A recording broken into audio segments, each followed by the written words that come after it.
Nesse momento, nós vamos refletir sobre a igreja que sonhamos. A igreja que sonhamos. Se você tiver oportunidade, tiver possibilidade de abrir a sua Bíblia no livro de Atos dos Apóstolos, no capítulo 2, eu vou fazer a leitura de alguns versículos desse texto a partir do versículo 42. Atos, capítulo 2, a partir do versículo 42. Diz assim a palavra de Deus: e perseveravam na doutrina dos apóstolos e na comunhão, no partir do pão e nas orações. Em cada alma havia temor, e muitos prodígios e sinais eram feitos por intermédio dos apóstolos. Todos os que creram estavam juntos e tinham tudo em comum. Vendiam suas propriedades e bens, distribuindo o produto entre todos, à medida que alguém tinha necessidade. Diariamente, perseveravam unânimes no templo, partiam o pão de casa em casa e tomavam as suas refeições com alegria e singeleza de coração, louvando a Deus e contando com a simpatia de todo o povo. Enquanto isso, acrescentava-lhes o Senhor, dia a dia, os que iam sendo salvos. Senhor, usa a Tua palavra nesses minutos em que passaremos com ela aberta, refletindo, pensando a respeito dela. Fala com os Teus filhos, Deus. Fala com aqueles que acompanham essa programação e essa celebração ao Teu glorioso nome. Nós acreditamos, o Senhor é um Deus que fala por meio da Escritura, e nós suplicamos a Ti encarecidamente nesse momento. Fala com a gente, Deus, por meio da Tua palavra. É a nossa oração no nome de Jesus Cristo. No nome de Jesus Cristo. Amém. Como nós dissemos, nós vamos falar alguns instantes sobre a igreja que sonhamos.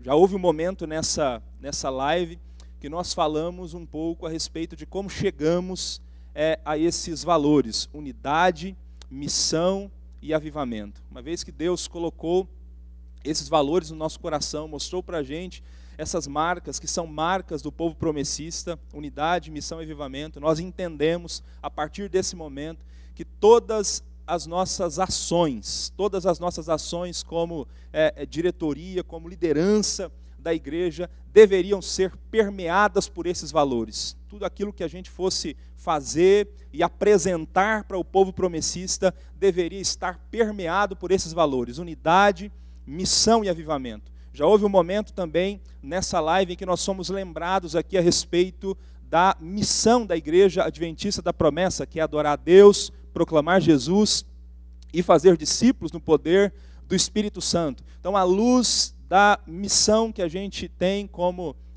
igreja e à luz desses valores, nós entendemos que a gente precisaria desenhar as nossas ações permeadas nesses valores e nessa missão. E aí nós resolvemos fazer uma pergunta, e daí porque o título dessa reflexão é A Igreja que Sonhamos. E a pergunta foi: que tipo de igreja nós imaginamos, nós esperamos, que tipo de igreja nós sonhamos para a igreja adventista da promessa? E nós chegamos a uma resposta para, a partir dessa resposta, começar a desenhar algumas das nossas ações. E a resposta foi: nós sonhamos com uma igreja viva, com uma igreja apaixonada por missões, com uma igreja que é fiel à Bíblia Sagrada, que é fiel à Escritura, uma igreja que se comunica de maneira criativa e uma igreja que possui uma administração dinâmica e funcional. Diante dessa resposta e desse sonho de igreja, a partir desse momento nós decidimos então começar a construir todas as ações para a igreja nesse período. Se você que me ouve nesse momento já teve acesso ao e-book com todo o plano ministerial da igreja para os próximos anos, esse e-book está disponível no portal IAP. Você vai perceber, se já folheou esse e-book, se teve acesso ao e-book, ou se por um acaso agora entrar e conseguir esse e-book, você vai perceber que todas as ações do plano ministerial, elas estão classificadas em alguns eixos. E esses eixos foram pensados exatamente por conta desse sonho nosso de igreja. Como eu disse, nós sonhamos com uma igreja viva. Por isso, há um eixo lá nesse e-book, que é o eixo eclesiológico. E há várias ações, há várias iniciativas para que nós nos tornemos uma igreja cada vez mais viva. Como eu disse, nós sonhamos com uma igreja que é apaixonada por missões. Então, nós temos um eixo, o eixo missiológico. Há várias iniciativas desenhadas, pensadas, para que a Igreja Adventista da Promessa seja cada vez mais uma igreja apaixonada por missões. Nós sonhamos com uma igreja que é fiel à Bíblia, por isso nós temos lá um eixo educacional. Você vai encontrar nesse material várias iniciativas ligadas à educação, várias iniciativas para que a nossa denominação seja cada vez mais uma igreja fiel à Escritura Sagrada. Nós sonhamos com uma igreja que se comunica de maneira criativa, por isso há o eixo comunicacional. Então há várias iniciativas também para que a gente alcance esse sonho, isso que a gente espera da igreja. E por fim, nós sonhamos com uma igreja que tem uma administração dinâmica e funcional, é o eixo administrativo, e há várias ações também listadas para que isso seja alcançado. Tudo que a gente pensou no plano ministerial para a igreja, né, nós desejamos que as ações sejam permeadas pelos nossos valores, unidade, missão e avivamento, para que a gente consiga cumprir a missão. Mas todas elas foram desenhadas dentro desses 5 eixos que eu acabei de apresentar para você, por conta desse sonho, querer ser uma igreja viva, apaixonada por missões, fiel à Bíblia, que se comunica criativamente e que tem uma administração dinâmica. Mas daí você poderia perguntar, diante dessa minha fala e dessa minha exposição, mas por que vocês chegaram a essa resposta à pergunta sobre a igreja que nós queremos ser, sobre o sonho de igreja que nós temos? E a resposta a essa pergunta é muito simples, é porque é essa igreja que nós encontramos na Escritura Sagrada. Nós entendemos que é essa igreja que nós encontramos, por exemplo, no livro de Atos dos Apóstolos. A igreja de Cristo, ela possui essas marcas. Isso é muito importante, porque a igreja não é uma comunidade nossa, a igreja não é uma comunidade de homens, a igreja tem um dono, e o dono dela é o Senhor Jesus Cristo. Então, muito mais, além daquilo que nós sonhamos para a igreja, nós precisamos saber o que Deus sonha para a igreja, o que Deus pensa para a igreja, e o que a palavra de Deus diz que deve ser a igreja. Então, quando chegamos a essa resposta, nos certificamos de que essa resposta ela tinha fundamentação na Escritura Sagrada, ela estava presente na Escritura Sagrada, e essa igreja que nós encontramos no livro de Atos dos Apóstolos, e eu queria mostrar para você isso agora rapidamente. Primeiro, igrejas vivas. O texto que nós lemos aqui no início de Atos capítulo 2, a partir do versículo 42, mostra para a gente uma igreja viva. O texto diz, depois que os discípulos foram batizados no Espírito, depois que o Espírito Santo foi derramado sobre a igreja, quase 3.000 se convertem, uma igreja começa. O texto diz que em cada alma, em cada pessoa, havia temor, e muitos sinais e prodígios aconteciam no meio da igreja. O texto diz que os cristãos, vendo os necessitados, eles voluntariamente vendiam as suas propriedades para repartir com aqueles que nada tinham. O texto diz que os cristãos, eles repartiam refeições, eles louvavam a Deus com alegria e singeleza de coração. Você percorre todo o livro de Atos e nós continuamos enxergando essa igreja viva, essa igreja que funcionava na dinâmica do Espírito, essa igreja com pessoas que acreditavam no poder, no mover de Deus, com cultos onde a presença de Deus era perceptível. Todo o livro de Atos vai mostrando isso para a gente. Um outro texto, no livro de Atos, no capítulo 9 do livro de Atos, no versículo 31, essa expressão relacionada ao temor do Senhor é apresentada novamente. O texto diz que a igreja, na verdade, tinha paz por toda Judéia, Galiléia, Samaria, edificando-se, caminhando no temor do Senhor e no conforto do Espírito Santo. Então, é uma igreja, a igreja que a gente encontra no livro de Atos, é uma igreja onde os encontros dessa igreja é marcado pela percepção, é clara, da presença de Deus. E essa igreja é uma igreja que experimenta milagres de Deus, que experimenta ação sobrenatural de Deus. É uma igreja viva, é uma igreja onde cristãos preocupam-se uns com os outros, onde cristãos são generosos uns para com os outros. Essa é a igreja encontrada no livro de Atos dos Apóstolos. Além disso, olhando para o livro de Atos dos Apóstolos também, nós encontramos uma igreja apaixonada pela obra missionária. Aliás, antes mesmo do Espírito ser derramado, Jesus Cristo disse para os seus discípulos que eles receberiam poder para pregar o Evangelho, poder para testemunhar em Jerusalém, Judéia, Samaria e até os confins da terra. Antes mesmo do Espírito ser derramado, Cristo já deu o horizonte da missão para a sua igreja e para os seus discípulos. A igreja de Cristo deveria ser uma comunidade mundial, uma comunidade com discípulos de todas as nações, com gente sendo salva em todos os lugares. E os discípulos levaram a sério essa fala do Senhor Jesus Cristo. Se você percorrer o livro de Atos, depois que o Espírito desce sobre a igreja, depois que o Espírito Santo desce sobre os cristãos, eles vão mundo afora pregando o Evangelho de Jesus. Nós temos o Evangelho sendo pregado em Jerusalém, nós temos o Evangelho sendo pregado em Samaria por Filipe, nós temos o Evangelho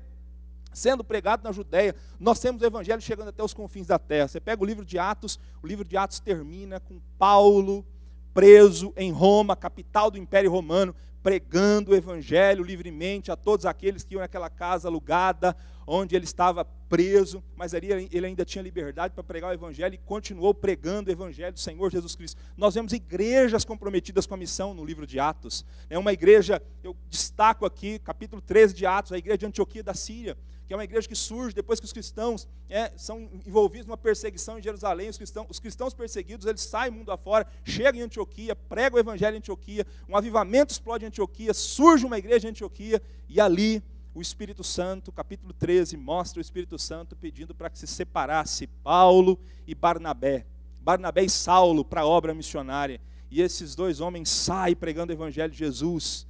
Paulo sai pregando o Evangelho de Jesus, 3 viagens, prega o Evangelho na Galácia, prega o Evangelho na Ásia, prega na Macedônia, prega na Acaia, enfim, leva o Evangelho para outros lugares do mundo, e sustentado por essa igreja, sendo ajudado por essa igreja, a igreja de Antioquia. Então a igreja é uma igreja apaixonada por missões, é uma igreja fiel à Escritura Sagrada, é muito perceptível isso também no livro de Atos. Atos 2,42 que lemos, o texto diz que a igreja perseverava na doutrina dos apóstolos, perseverava naquilo que os apóstolos ensinaram, naquilo que os apóstolos aprenderam de Jesus e transmitiram pela igreja. É uma igreja que sempre foi comprometida com o ensino. No livro de Atos dos Apóstolos, nós vemos quando surge esse avivamento em Antioquia, Barnabé vai para lá, Barnabé busca Saulo para ir com ele para Antioquia. O texto diz que eles ficam 1 ano ensinando a palavra de Deus. Quando Paulo sai em missão pelo mundo pregando o Evangelho, igrejas começam a surgir, igrejas começam a ser plantadas. Quando Paulo chega em Corinto, o texto diz que Paulo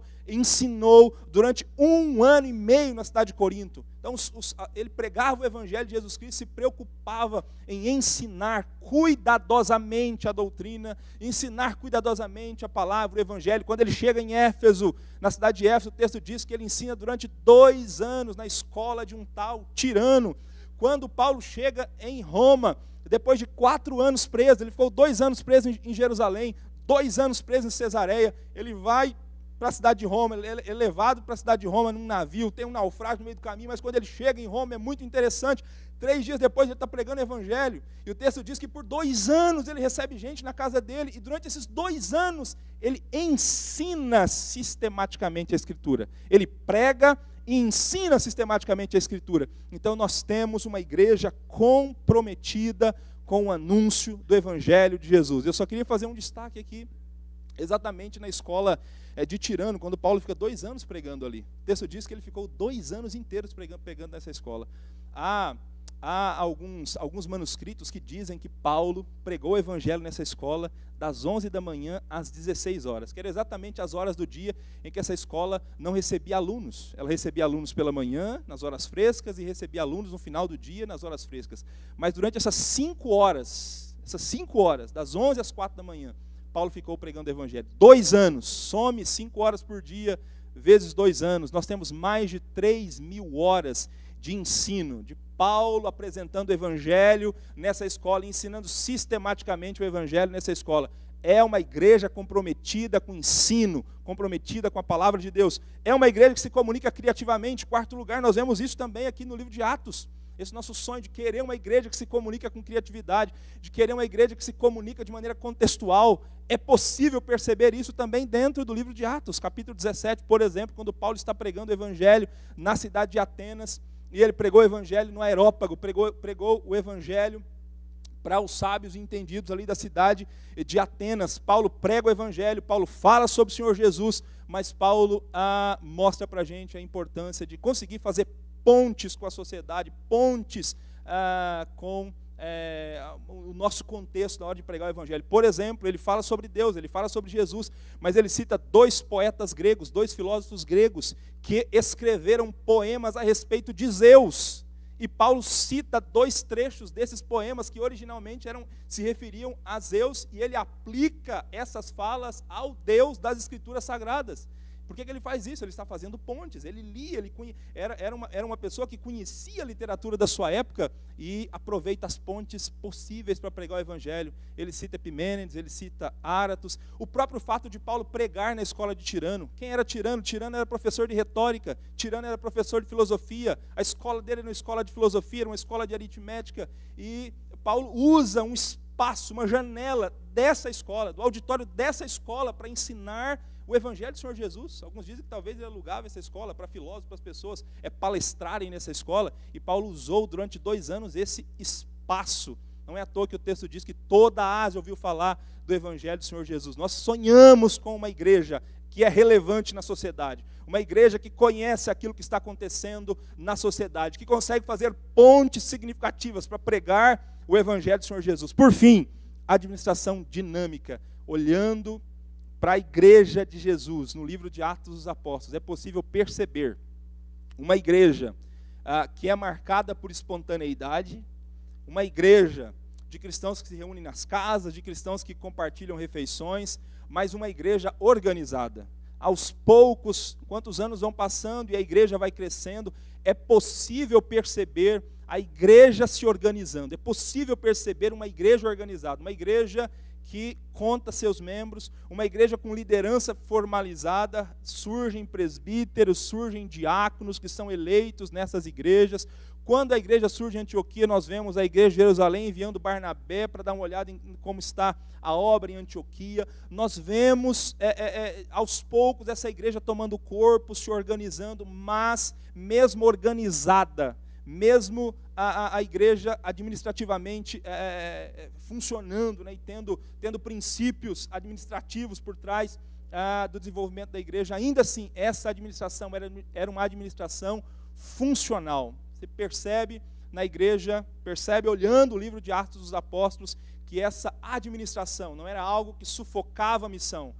Eles não tinham tantas regras a ponto de sufocar a missão, a ponto de fazer com que o horizonte que o Senhor Jesus Cristo deu para a igreja fosse esquecido ou fosse ignorado. Nós sonhamos com essa igreja, numa igreja que é sim organizada, uma igreja sim que tem princípios institucionais, uma igreja que tem casas administrativas, mas uma igreja que, mesmo tendo essas casas administrativas, ela possui uma organização funcional. Ela tem regras, ela tem princípios, ela tem organização, mas ela nunca deixa com que essas regras e esses princípios se tornem tão burocráticos, mas tão burocráticos, a ponto de sufocar a missão, a ponto de aplacar o grande chamado que ela recebeu do Senhor Jesus Cristo. Nós sonhamos com essa igreja. Olhando para o livro de Atos, nós vemos uma igreja organizada, mas com uma organização dinâmica. Então, quando a gente olha para a Bíblia Sagrada, quando a gente olha para o Novo Testamento, é possível encontrar essas marcas dessa igreja que nós sonhamos. Irmãos e irmãs,